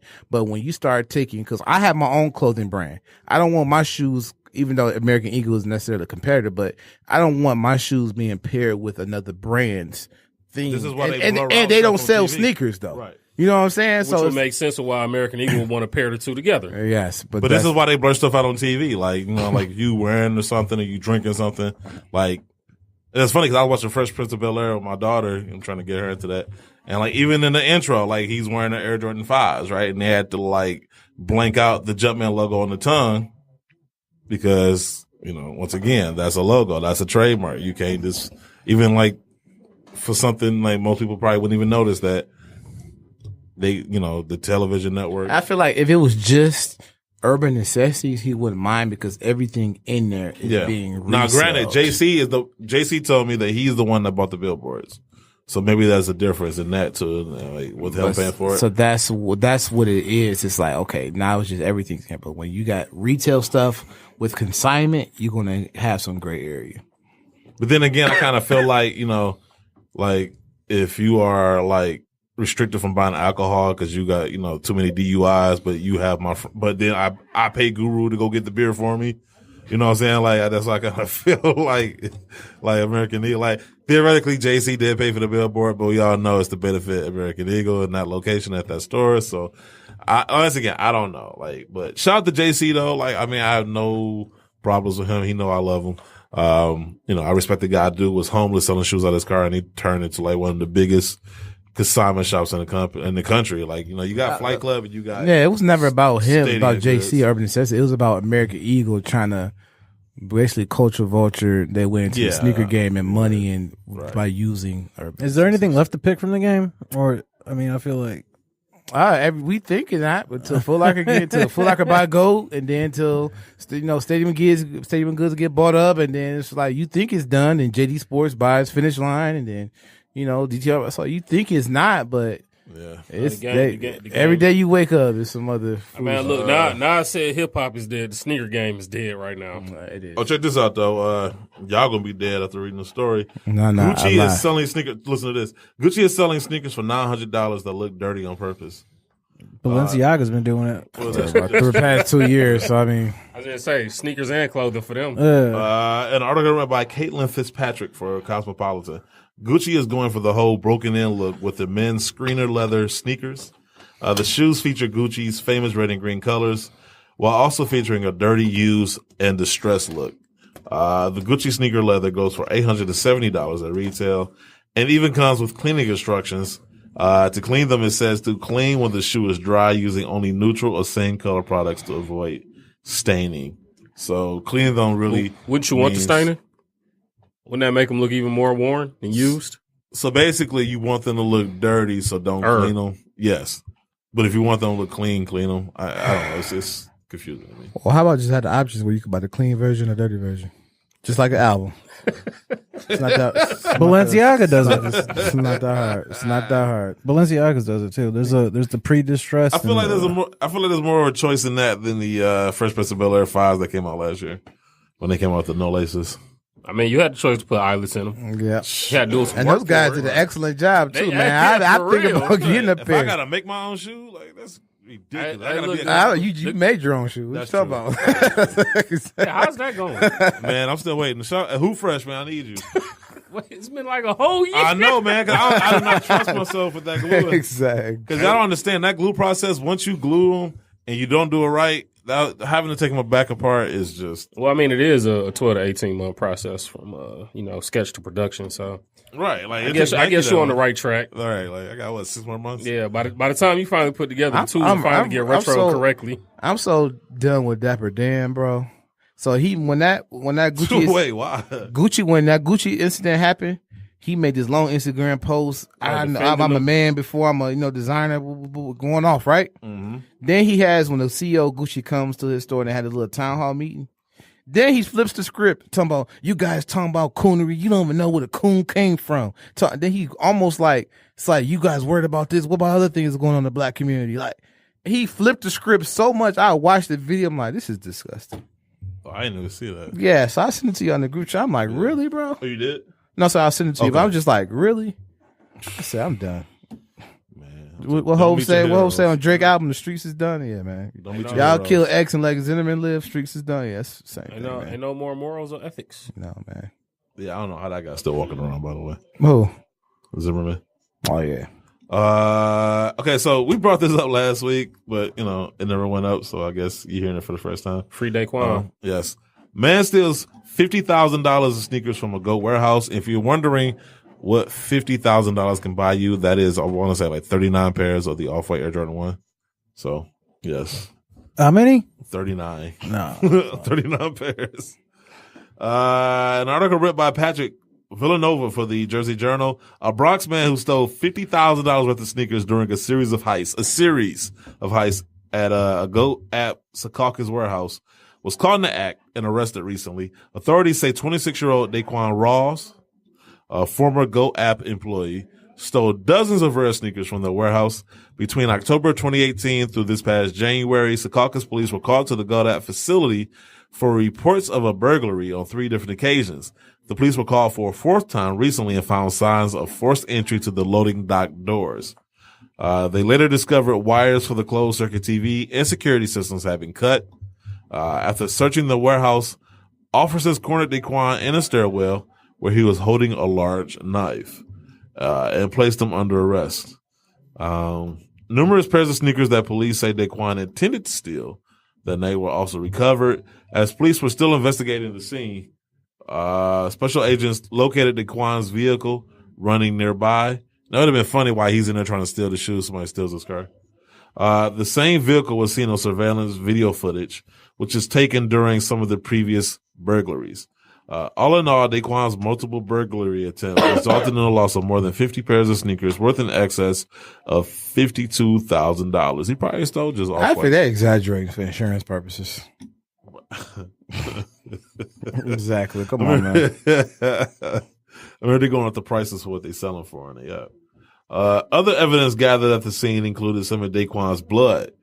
Daquan was taken to Hudson County Jail, where he faces a slew of burglary, theft, and weapons charges, including criminal mischief and possession of burglars' tools, which is a knife, apparently.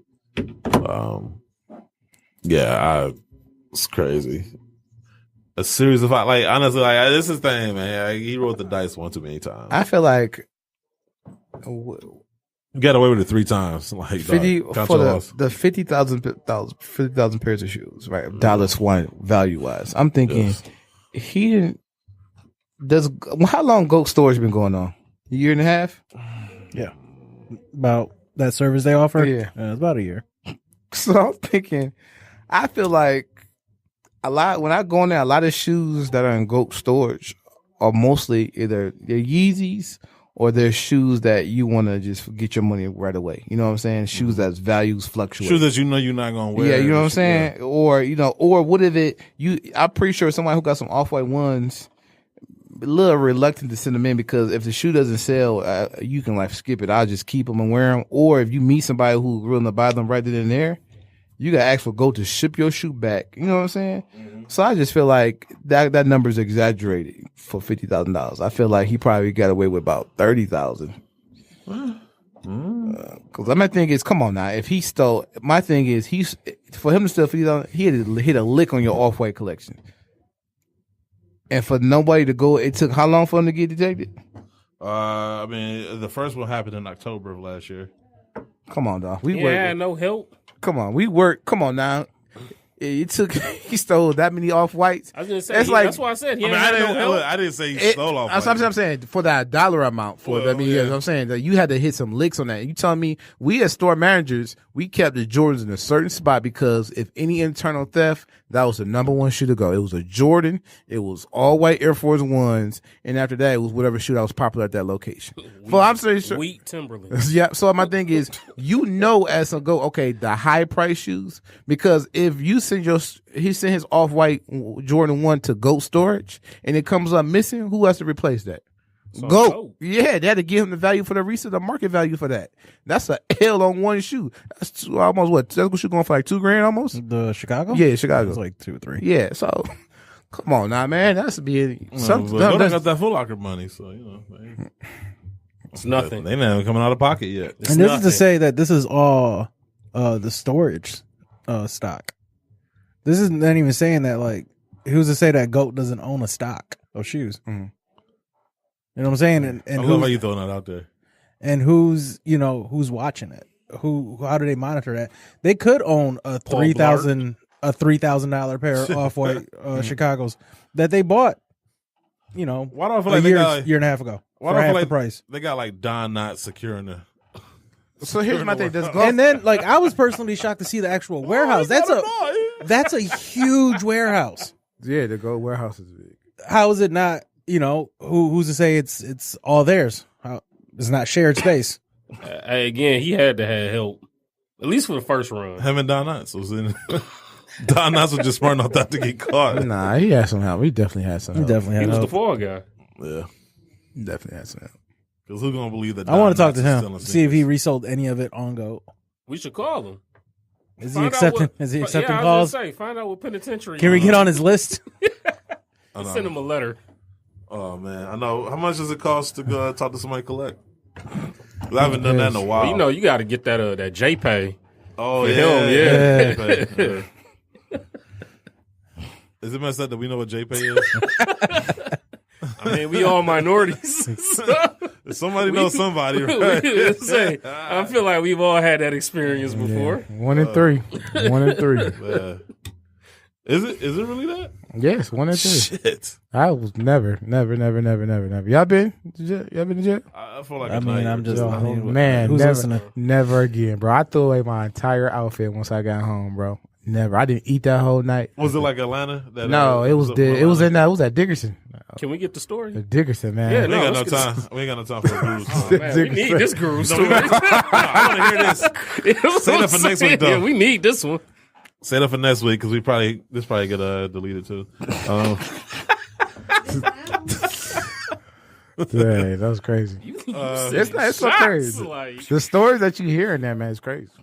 Oh yeah. Yeah, I sat there just watched. Like, you did that. You did that. Yes. And then the one guy, I'm with you. Oh my the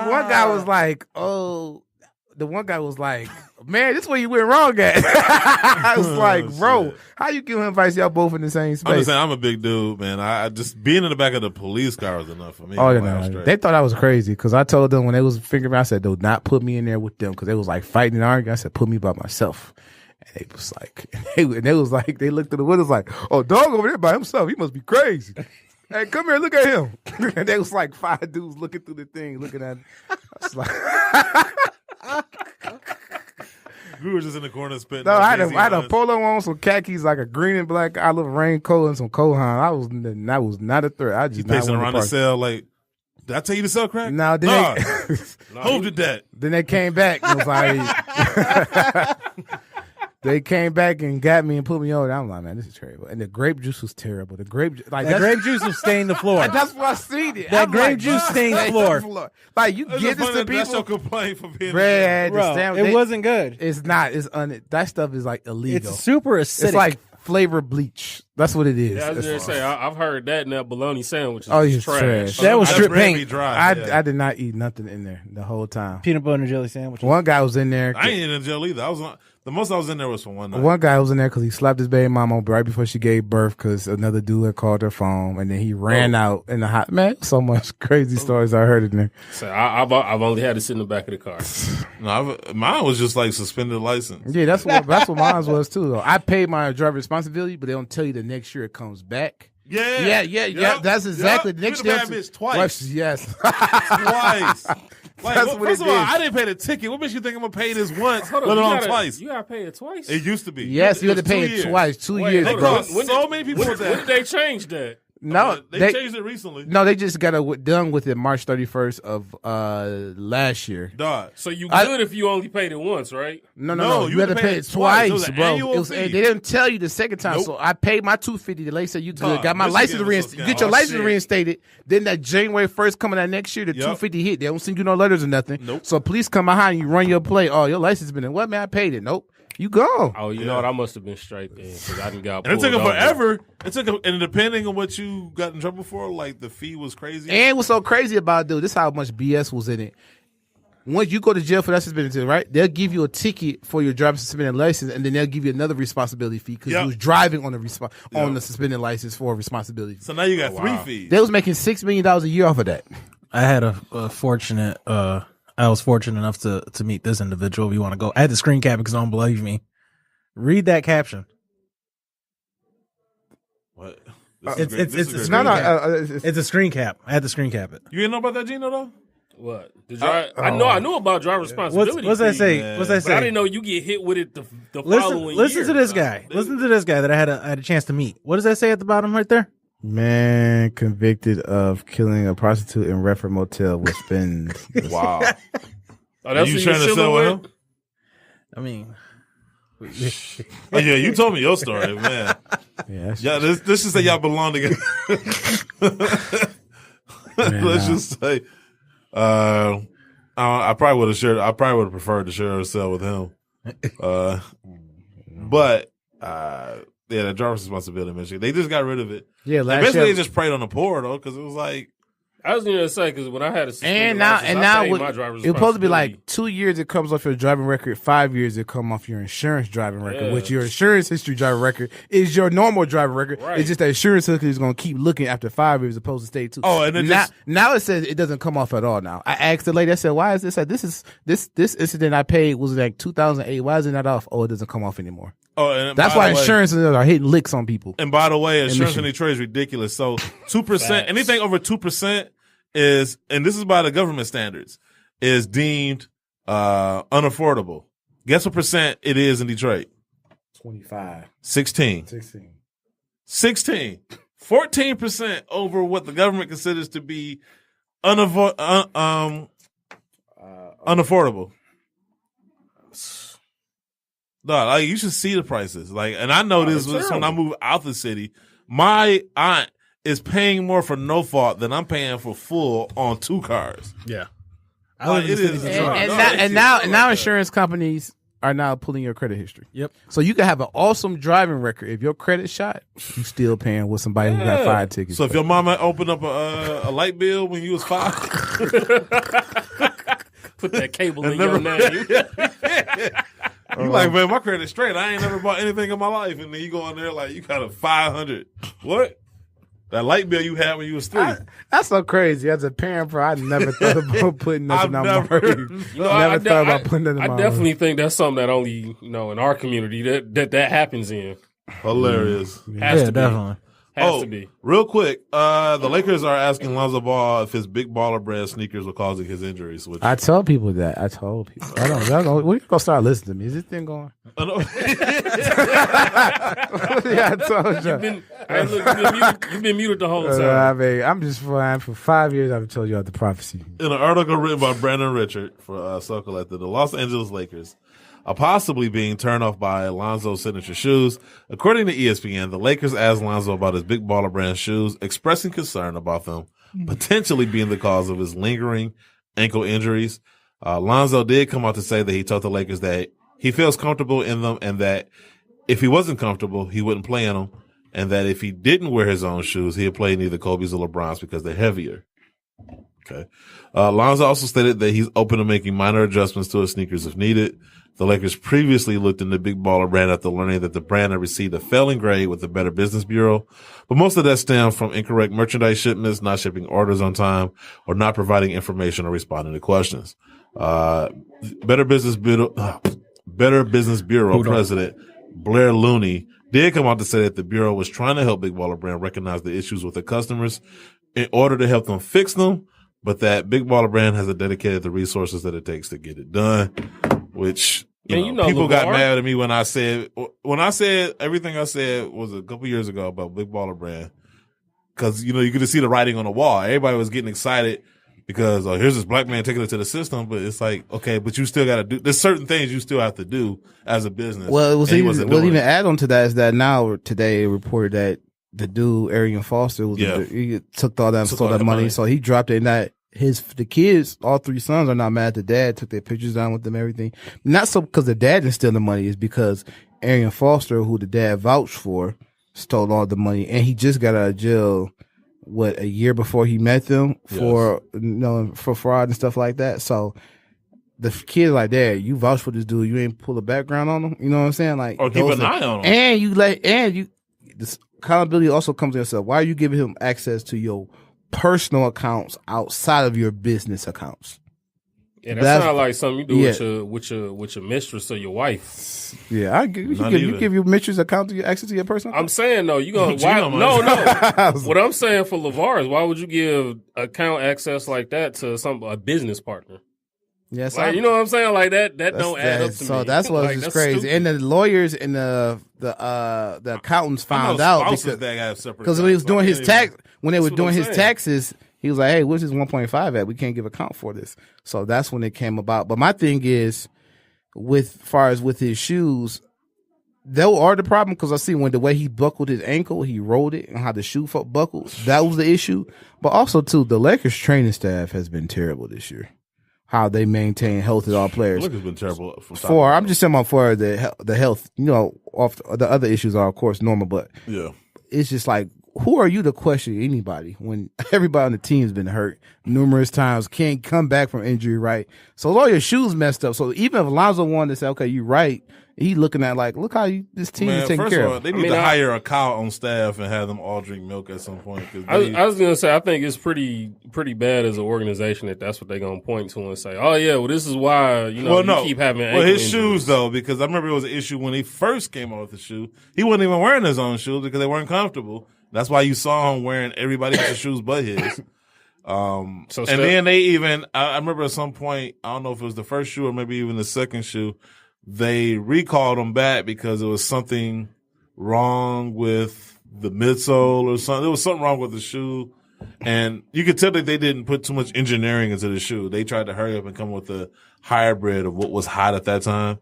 Like you notice his first shoe looks like a mixture of a Kobe and a Harden, and it was just a lot of things they weren't doing behind the scenes. And if you talk to people that was in the know, they would, a lot of people kind of express some skepticism because they hurried up and rushed the shoe out there trying to capitalize on the hype of him, first pick or whatever pick he was, signed with the Lakers.